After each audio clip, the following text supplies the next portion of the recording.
क्योंकि आप भी बिके हुए हैं। देखिए, हर पुलिस वाला बिकाऊ नहीं होता बहन जी। उन्होंने 3 पुलिस वालों का और मर्डर किया है, जिसमें से एक इंस्पेक्टर मेरा छोटा भाई था। मेरी भी एक छोटी सी बहन है, एक बेटी है। मैं भी चाहता हूं कि वो निडर होकर जिए। अगर मैं बिका हुआ होता तो आपके घर आकर आपकी बेटी को गवाही देने के लिए नहीं बोलता।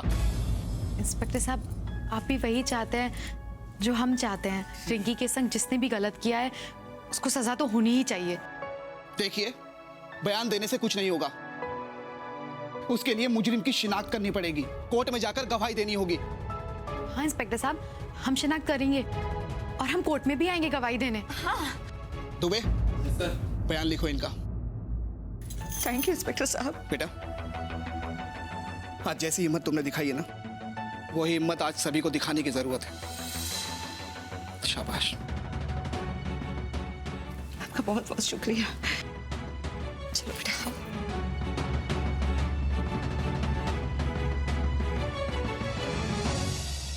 मेरे मना करने के बाद भी पुलिस स्टेशन जाने की क्या जरूरत थी? जरूरत थी क्योंकि मेरा जमीर नहीं मान रहा था। ये जो तुम झांसी की रानी बन रही हो ना, ये बहुत भारी पड़ेगा तुम पे। यही तो कसम अमजद खान की, क्या भारी पड़ेगा? और मेरी एक बात समझ में नहीं आ रही जीजा जी, आप इतना डर क्यों रहे हैं?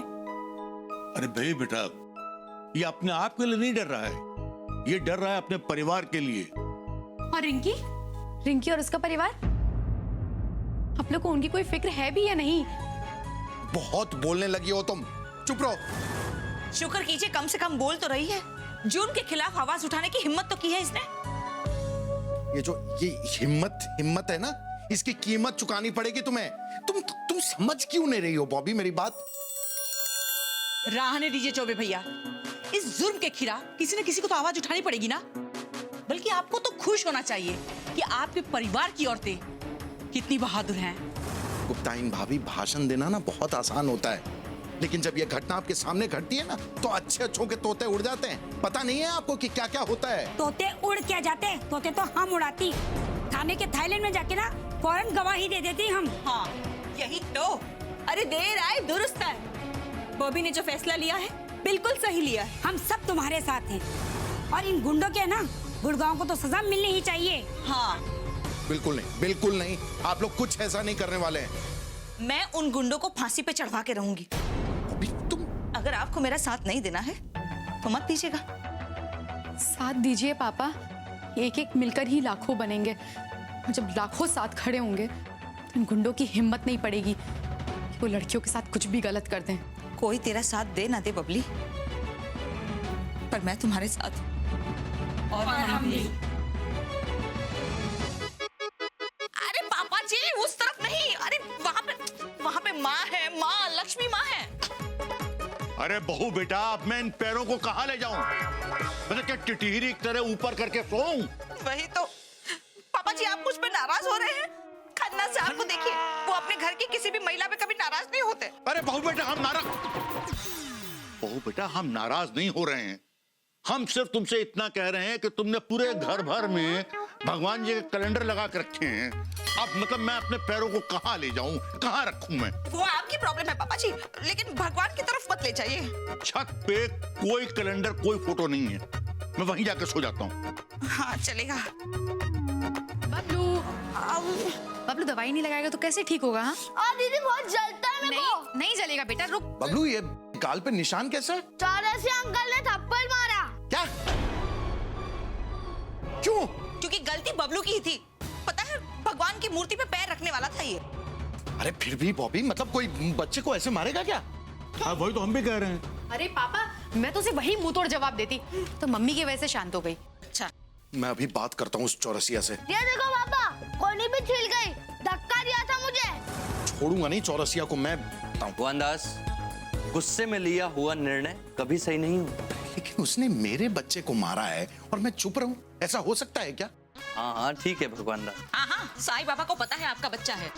हाँ ठीक है, मैं अभी जाता हूँ। अरे अरे बहू बेटा, चमचमाते रहता था, आज लुट रहे हो तो मुंह लटक के लंबलेट हो गया बे। भैया जी आजकल लगता है आपका नसीब जोरों पर है। अबे हमारा नसीब तो फॉरएवर टॉप गियर पे रहता है। सच कह रहे हो चौरसिया, तुम्हारा नसीब हमेशा टॉप गियर पे ही रहता है, वरना जिस समय तुमने बबलू को हाथ लगाया ना, अगर मैं वहां होता ना तो तुम्हें बताता मैं। अरे एक मिनट हट। नहीं नहीं ना होते तो क्या कर लेते हैं? क्या कर लेते? तुमने बच्चे पर हाथ उठाया? अरे वो बच्चा भगवान की मूर्ति पर पैर रखने वाला था। हाँ तो बच्चा है, वो बच्चा है।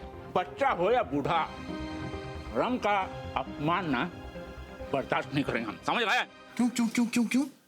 धर्म का ठेका लिया हुआ है तुमने? अगर आपको गलतफहमी हो गई है इस बात की तो ऐसा ही समझ लीजिए। जितने वो तुम्हारे भगवान है ना, उतने ही हमारे भी भगवान हैं। और पता है, तुमसे ज्यादा सम्मान करते हैं हम लोग। एक मिनट, अगर सम्मान करते ना ज्यादा या कम भी, तो यहाँ आके हमसे बहस नहीं कर रहे होते, बल्कि अपने बच्चे को 2 थप्पड़ और मारते, कैसे कि वो धर्म का नाश करने पे तुला हुआ है। हाँ, धर्म को समझने की बात कर रहे हो ना, और जो बच्चा भगवान की मूर्ति पर पैर रखने वाला था उसका पक्ष ले रहे हो। सुनो, तुम्हारे मुंह से तो बिल्कुल भी अच्छा नहीं लग रहा है। धर्म की बात तो करो ही मत। तुम्हें तो ये भी नहीं पता कि बच्चे भगवान का रूप होते हैं। एक मिनट, आप अपने बच्चे की तुलना भगवान से कर रहे हैं? मैं हर बच्चे की बात कर रहा हूँ चौरसिया। देखिए, कोई भी बच्चा अगर धर्म का अपमान करेगा ना, हमारे लिए बच्चा नहीं, शैतान है। ए चौरसिया, खबरदार, जो बबलू के बारे में एक शब्द भी बोला है तो। डर गए हम, एकदम डरा दिया हमको जी। धर्म का मामला है भगवान दास, सीधे मनुष्य डर ही जाते हैं। अरे क्या डर जाते हैं शिवाय? धर्म डराने के लिए नहीं होता है ना शिवाय। ये लोग ना गलत फायदा उठा रहे हैं इस चीज का। अब देखो, हमने तो मनुष्य बनाया और मनुष्य ने बना दिया धर्म। अब ये तुम लोगों की बनाई हुई चीज है, जैसे चाहो वैसे इस्तेमाल करो भगवान दास। हर धर्म आपको सही मार्ग दिखाता है, लेकिन ये चौरसिया जैसे लोग हैं ना, इसका गलत अर्थ निकालते हैं। अच्छा एक बात बताओ, तुम्हारी अंतरात्मा क्या कहती है भगवान दास, कि चौरसिया गलत है या चौरसिया की बात सुनने वाले लोग गलत हैं? दोनों ही गलत हैं। इसीलिए मैं बॉबी पे इतना भड़का ना। पर भड़कने से क्या होगा? कुछ नहीं होगा, मतलब मैं कूदूंगा, थोड़ी देर अपना खून जलाऊंगा, और क्या होगा। अरे कमाल है यार, चौरसिया ने बबलू को मारा, फिर भी बॉबी कह रही है कि नहीं चौरसिया सही है। कैसे? जो जगह बच्चों के खेलने के लिए बनी है, आप वहां पे गणपति जी की मूर्ति रख रहे हैं, तो ये बच्चे खेलेंगे कहाँ? सही बात है भगवान दास, और वैसे भी भगवान तो हर जगह होता है। हाँ देखो ना, हर गली, हर नुक्कड़, हर चौराहे पे छोटे बड़े हर तरह के मंदिर होते हैं। यहाँ तक कि मतलब आजकल लोगों ने पेड़ के नीचे पत्थर रखना शुरू कर दिया, उस पे सिंदूर लगा देते हैं, बन गया मंदिर। तुम मेरे कहने का मतलब समझे नहीं। हर जगह भगवान होता है से मेरा मतलब मंदिरों से नहीं है।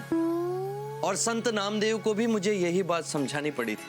अच्छा, तो ऐसा क्या हुआ था? 13वीं शताब्दी की बात है भगवान दास। संत नामदेव मेरे परम भक्त थे और वो ये चाहते थे कि मैं सदा उनके साथ रहूं, हर समय हर जगह। फिर उन्होंने मुझे प्रसन्न करने के लिए घोर तप किया।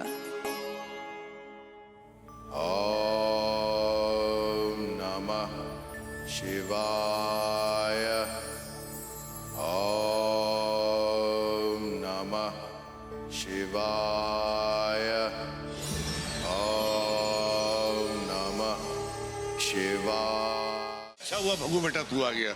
बेटा देखो, ये चश्मा हमारा टूट गया है। लीजिए, अब इस महीने 1,500 का और खर्चा जुड़ गया। मम्मी, आपने पापा को बताया ना कि मेरा फुटबॉल टीम में सिलेक्शन हो गया। अच्छा, टीचर ने कहा है स्कूल में बिना शर्ट्स के नहीं खेल सकते।